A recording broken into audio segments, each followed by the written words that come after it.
evening, everyone, and welcome to Chesapeake Public Schools Family Empowerment Webinar presented by the Office of Family and Community Engagement, or FACE.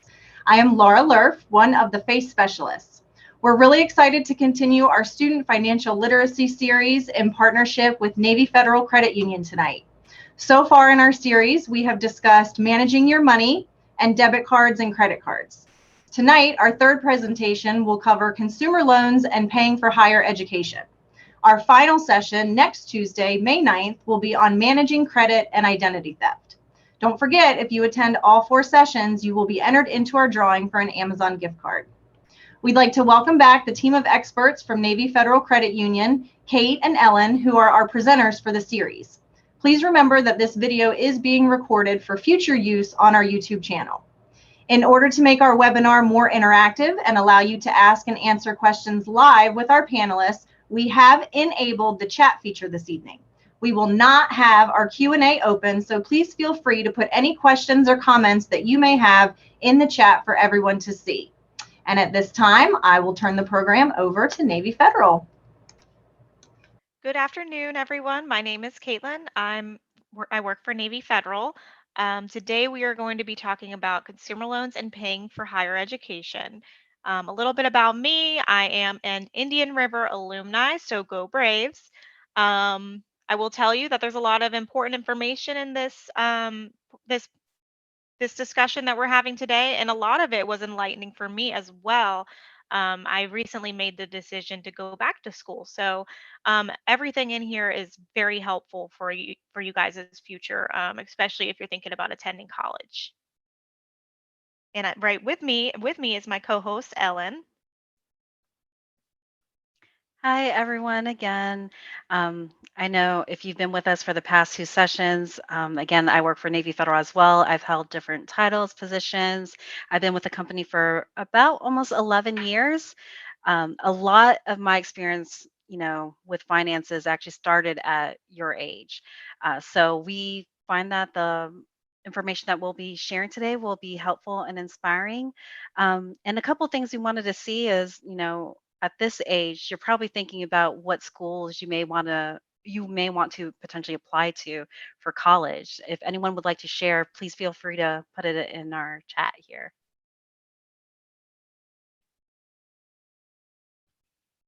Anybody at all? Have you thought about where you would want to go, whether if it's in-state, out-of-state, community college? Liam says, I am thinking about applying to UVA or Harvard. Those are great schools. Oh, yes, very well-known schools.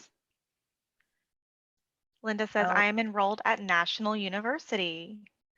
I'll share. I actually attend Tidewater Community College locally. I attended Tidewater Community College when I first graduated high school a while back, and recently I decided to go back to school. So I just went back to the same school I started at. that's amazing. I feel like life is forever learning. You can always go back and learn something new that you haven't learned the first time or second time. Well, thank you for sharing, everyone. Awesome.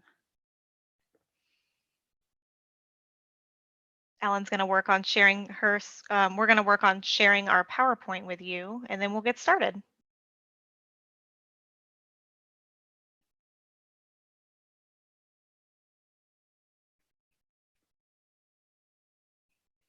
All right, so we're going to start off with talking about consumer loans, consumer loans and paying for higher education. So today we are going to discuss lending, different types of loans, how they work, and things to think about before applying for a loan. You've probably heard of student loans. We will also be talking about those and other ways to pay for higher education, such as college or other types of career programs.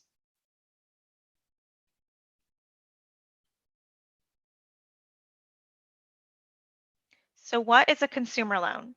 It's a loan, secured or unsecured, which is granted to an individual for the purpose of financing the purchase of consumer goods or to pay for a personal expense. We would like to ask you all, what types of things do you think a person might need a consumer loan for, or something they might want to apply for a consumer loan for? And you can actually just put that in the chat if you have any feedback on that. A house, a car. Thank you, Logan. Absolutely.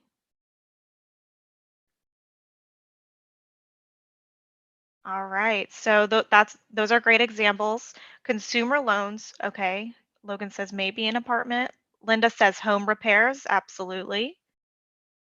So consumer loans are used for a variety of things, like a car. It could be for school, personal expenses like a computer or furniture.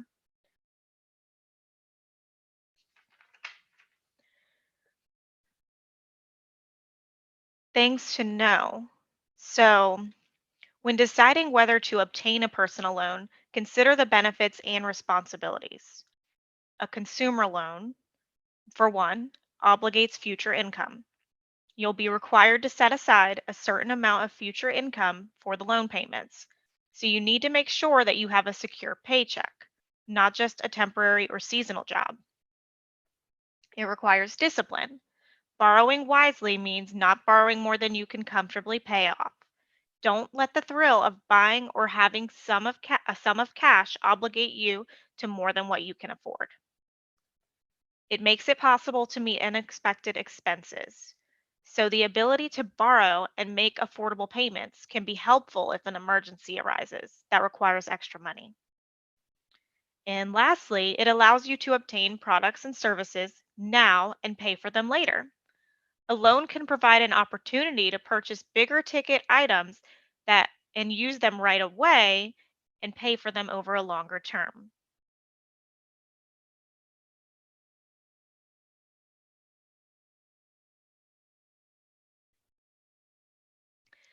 All right, so these are some terms you should know when it comes to consumer loans. When considering applying for a consumer loan, you'll want to know some key terms so that you can understand what you're agreeing to. The interest rate is what it will cost you to take out the loan. It is generally expressed as an annual percentage. An annual percentage rate, or an APR, is the cost of credit expressed as a yearly percentage. The APR includes the interest rate plus some of the cost involved in getting the loan, as well as annual fees or processing fees. The principal is the amount of debt, not including interest left on the loan. Finally, there are two types of consumer loans, secured and unsecured. Secured loans are backed by collateral. A vehicle loan is one example of a secured loan. If the loan is not paid, the lender may repossess the vehicle. An unsecured loan is not backed by collateral, and this means that the lender has nothing to collect if payment is not made on the loan. Interest rates are typically higher on unsecured loans due to higher risk. Um, does anyone, I know we talked about collateral on this slide, but does everyone understand what collateral is and what it means to have collateral on a loan?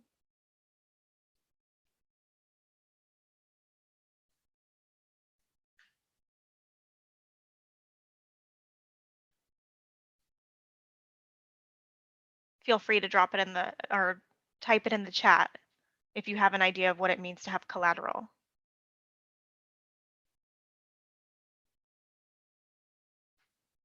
Okay, I have my house as collateral for my mortgage loan. That's a big one right there, a big collateral. Absolutely.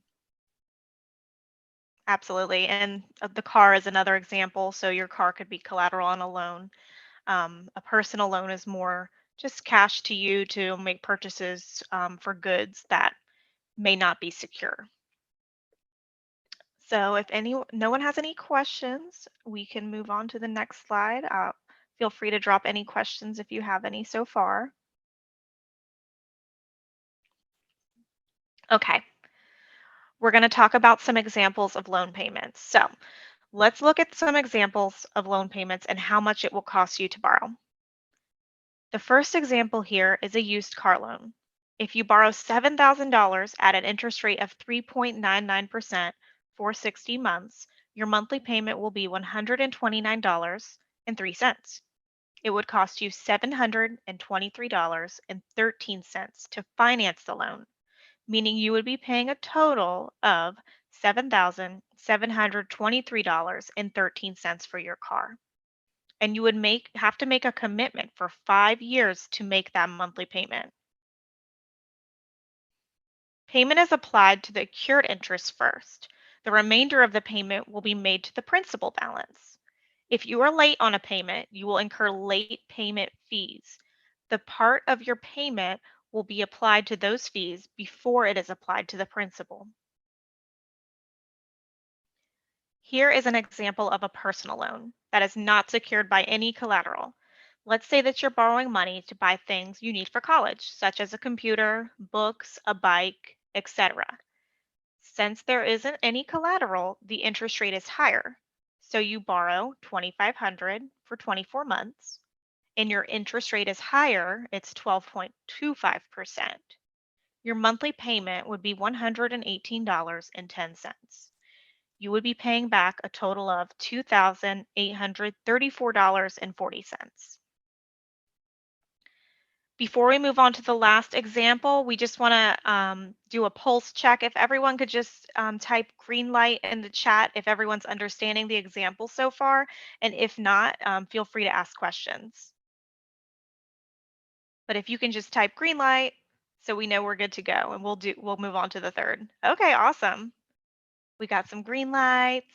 Okay. I think everyone's good. All right. So for the last example, let's say you just borrow some money to buy a computer. You borrow $1,000 for 12 months at 12.25%.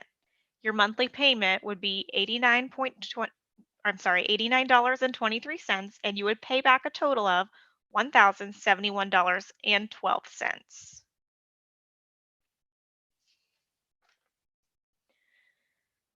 With all of these examples, you have the option to pay more than your monthly payment and lower the amount of total interest paid.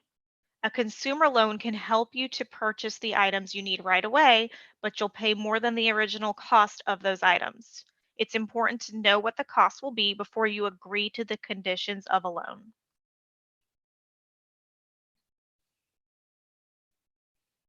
So some considerations to be made. Everyone's financial situation is different, and you must consider your needs and responsibilities when choosing a loan and deciding if you can even take out a loan. Before applying for a loan, it's a good idea to look at your current bills and income. Think about your current and future needs.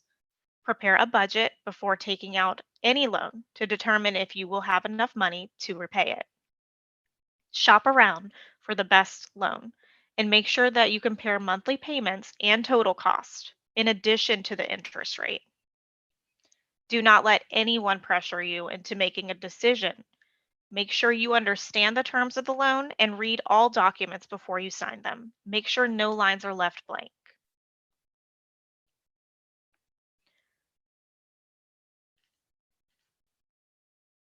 What are some things that you guys think you may need a loan for in the near future? Can anyone think of anything? I know we have a variety of different ages here, but are there any goods or school expenses that you might need to be planning for? I know a lot of you are probably getting ready to drive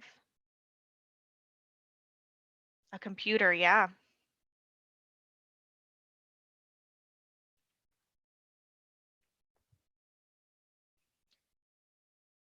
Okay. A kitchen remodel. That sounds expensive. Buying a house. Yeah, that's definitely something to prepare for. Car. Yes. Thank you all for sharing. Those are all really good examples. Okay. So we've covered our first topic, which is consumer loans. But before we move on to paying for higher education, we still want to open the floor to any questions. Ellen and I are happy to answer any questions on that subject before we move on.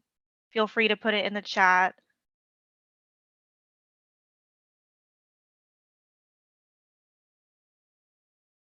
And we will do our best to have an answer for you.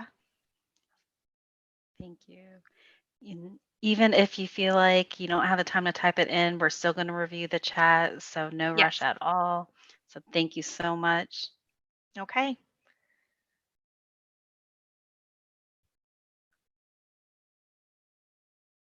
All right. If there aren't any questions right now, we can move forward. But if you do think of any questions, feel free to throw them in there and we'll get an answer for you.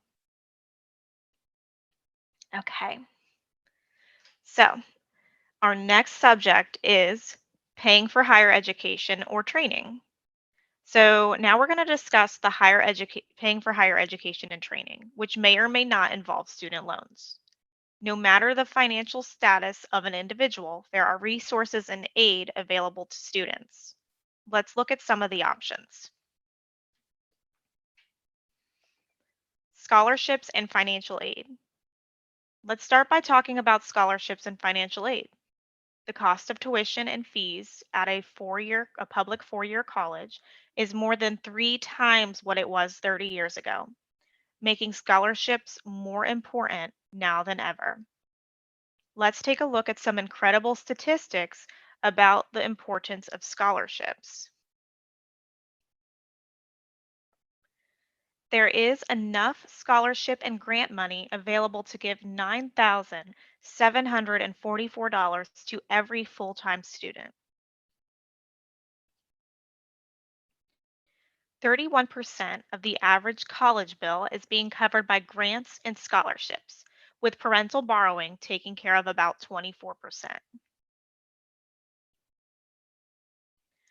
The total amount in federal student aid goes out each year in the form of grants, work study, and loans is 120 billion. The total amount of US student debt has reached $1.53 trillion, which makes student loans the second largest source of consumer debt, only behind mortgage debt. This has far reaching national, social, and financial implications. According to a recent study, there could be as much as 3.75 billion in Pell Grant funding unclaimed by students who might qualify for if they simply filled out the free application for federal student aid. That was a lot of information, so I want to ask you guys, does everyone understand the difference between a loan and a scholarship or a grant? And please feel free to share in the chat if you do. If you know the difference, well, one of the differences between a grant and scholarship versus a student loan.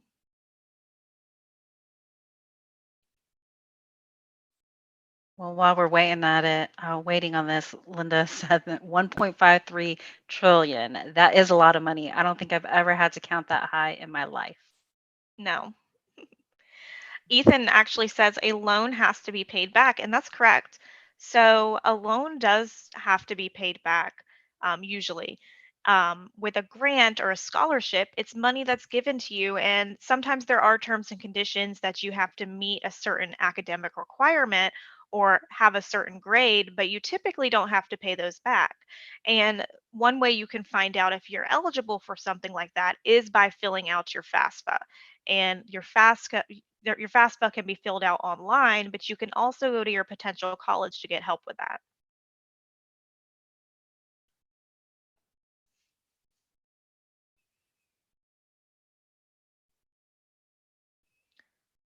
So with that, I think we'll move on to the next slide,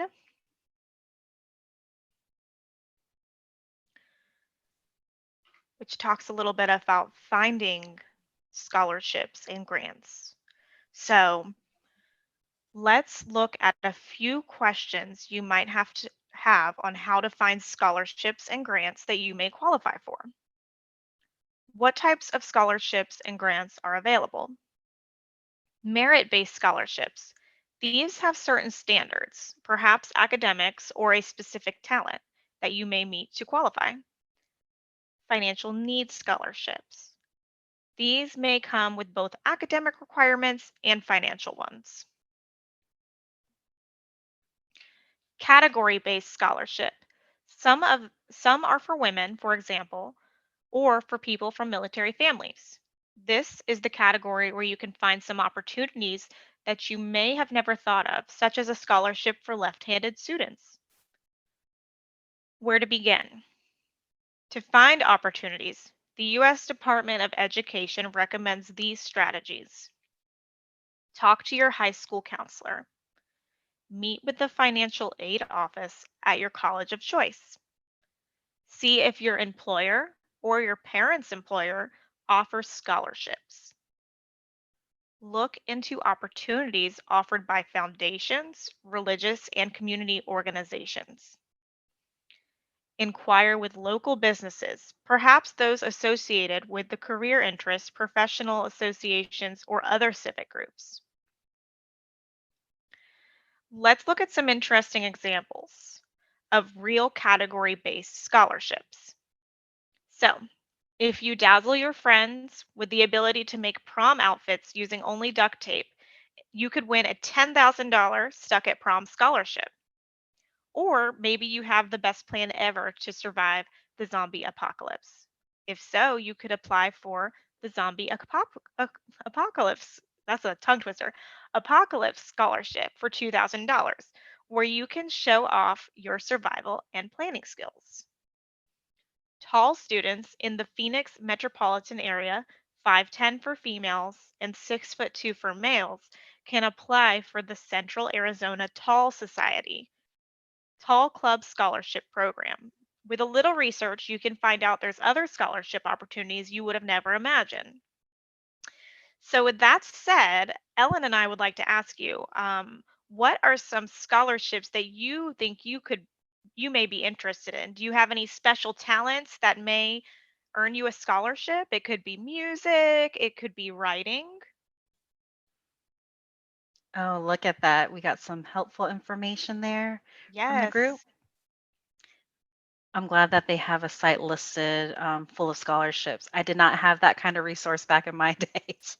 So that's amazing. And Liam, he says, so you have to be tall for extra college money. Apparently, there's a scholarship for it. There might be one for shorter folks like myself. Logan says saxophone, so music, absolutely. Maybe it could be like a scholarship where you have to write a song or something of that matter. Linda says military kids and military spouses. Oh, yes. There's so many out there. And another thing, a lot of employers offer scholarships to their employees. So it gives them a chance to gain more opportunities in their workplace. So maybe they can elevate their position. It's kind of nice to have that. Well, thanks everyone for sharing. We really appreciate all those answers there, and especially on the school site there that listed. Please check that out. Great source.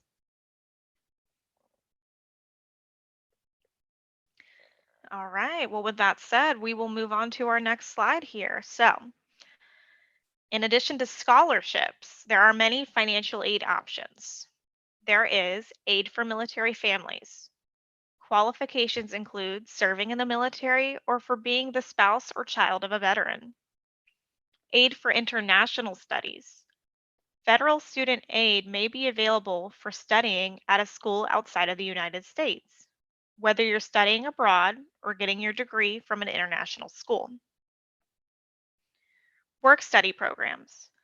The Federal Work Study Program allows you to earn money by providing part-time employment while you are enrolled in school. It's available to full and part-time, undergraduate, graduate, and professional students with financial need. It's administered by schools participating in the Federal Work Study Program. Check with your school's financial aid office to find out if your school participates. Federal financial aid. Besides aid from the U.S. Department of Education, the federal government offers a number of other financial aid programs. Federal student aid covers such expenses as tuition, fees, room and board, books, supplies, even transportation. Aid can also help you pay with other related expenses, such as a computer or dependent care. Thousands of schools across the country participate in federal student aid programs. Ask the schools you're interested in whether they do too.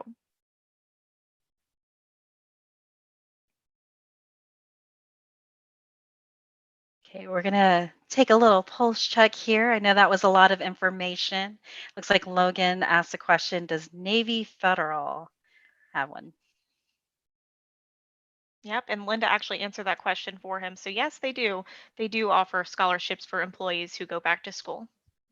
Yes.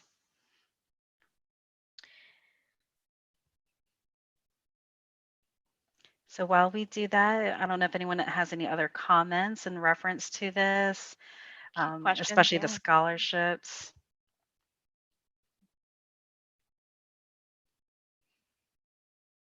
Okay. So All right.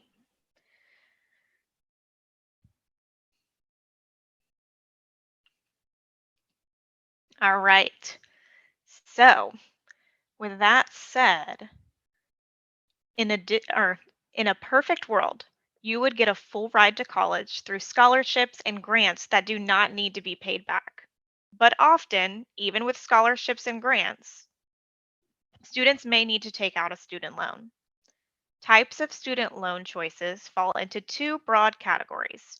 Federal and private student loans are funded by the government, or I'm sorry, federal and private are the categories. Federal student loans are funded by the government and come with fixed rates. Repayment options currently available with most federal loans include income driven repayment plans, forgiveness programs under certain circumstances, etc.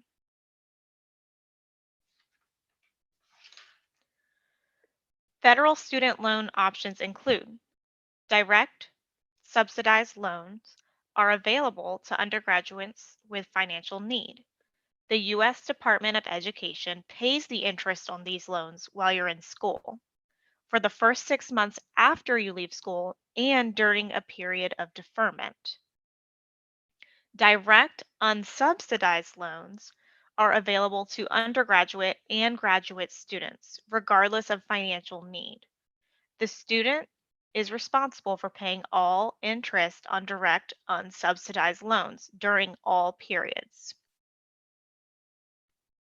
To qualify for any federal aid, you must submit your FAFSA each year, which you may fill out with your parents as a dependent. Private student loans are also available through some banks and credit unions. Their interest rates can be fixed, which means that they would stay the same throughout the duration of the loan, or variable, which means that the rates can change in accordance with market fluctuations. They may offer different interest rates depending upon the credit history of the borrower, among other factors. As long as you're attending college at least part time, you don't need to start paying back your federal loans until after you graduate. And you typically get a 6 month grace period before repayment begins. However, private lenders may have different repayment schedules, so it's important to be clear about what they are. They may or may not offer you grace periods, and generally, they don't offer any kind of repayment program federal loans have. We just want to do a pulse check here. Does anyone have any questions about what we've gone over so far, federal versus private loans for student loans? Oh, I was just going to share, Kate. My husband, he had to do one of these kind of loans. He had to do the one where he did not have to pay until after Yeah. he had graduated. So that gave us a nice cushion. Liam says, are private loans recommended? It seems like federal loans are so much better, although they give no grace period. Well, I will tell you that most private lenders will ask you if you have exhausted all federal loan options prior to applying for private loans for that reason. So it's not, I wouldn't say it's so much that one is better than the other, but you should look into the federal loans beforehand to see if you have any interest-free options or, grants. You would really have to look into see what benefits you. It could be different for everyone. Um, Mhm. it so you would have to look at the program options for sure because different financial institutions all have different terms. So that's what may make it harder to compare and give you a flat answer on that one. But thank you, Liam. That's a really good question.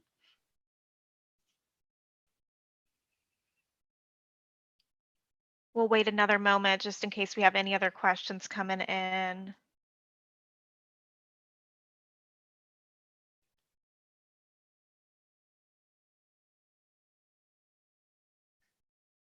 All right, well, we'll move on to the next slide, but feel free to continue to put your questions in the chat. We will answer them as soon as we see them. Okay, so this last slide here, it talks about different resources, which Ellen is actually going to link these, put these links in the chat for you. They all have great information that you can kind of do a little research at home on. But studentaid.gov, the U.S. Department of Education site where you can learn applying for aid and complete the free application for federal student aid. There is the careeronestop.org website sponsored by the U.S. Department of Labor. It does offer a free scholarship search tool with more than 7,500 opportunities for student aid. So you can review the listings in the current order, which lists the ones with the nearest deadlines. Search by keywords and specific types of awards. You can also use filters to look for opportunities by level of study, location, and more. So this tool is great. So if you are really great at music or writing or something else, you can search that as a keyword, and it might help you find scholarships that are geared towards something that you are talented in. And lastly, the U.S. Department of Education site provides contact information about each state's higher education agency. So feel free to save all these links and do a little bit of research in preparation for you guys to start thinking about college in the future. These are all very helpful resources. I especially like the Career One Stop, where you can search for specific scholarships that might interest you.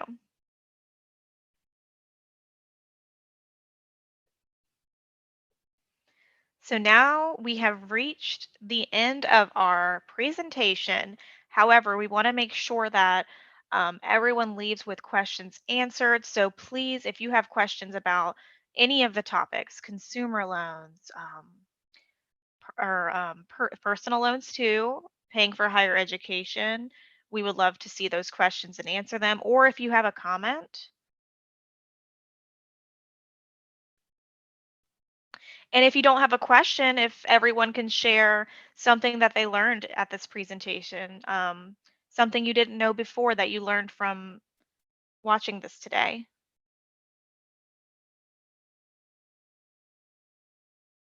There's no wrong answers.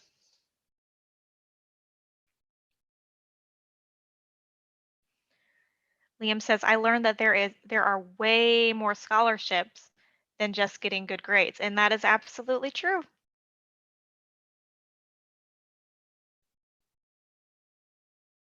I think that a lot of people are aware of the ones that require you to get good grades, and not a lot of people know that. So that's a good thing to learn.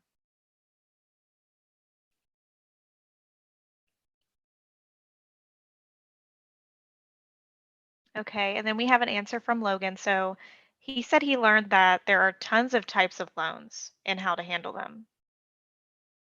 And that's very true. They're all different. There really are. And I know we said this before, but every lender is different with their options and offers. So it's great to do your research for sure. And it's important to always read the fine print and not feel pressured.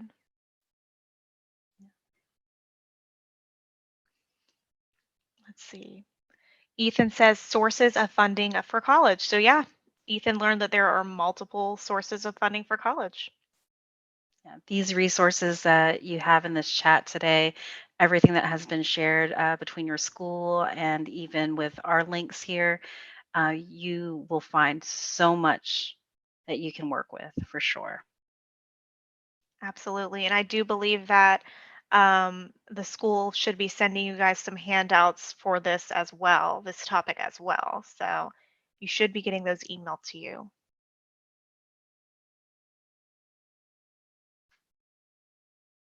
All right. Well, if anyone, I don't see anyone else putting anything in the chat. So if that is all, and we don't have any more questions today, I think we'll hand it back to Laura. But thank you so much for having us. And if you have any additional questions, feel free to ask us at the next session.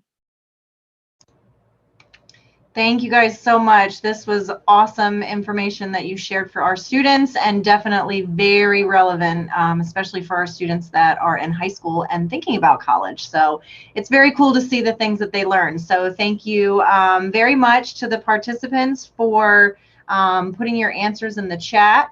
And so this concludes tonight's webinar. Thank you very much to Kate and Ellen for presenting this important information. We're really excited to conclude our webinar series next Tuesday. So please make sure you join us, especially if you've attended the first 3, because if you attend all 4, you're in the running for an Amazon gift card. So we look forward to seeing you all next Tuesday. And remember, families and communities work better together. Have a good night, everyone.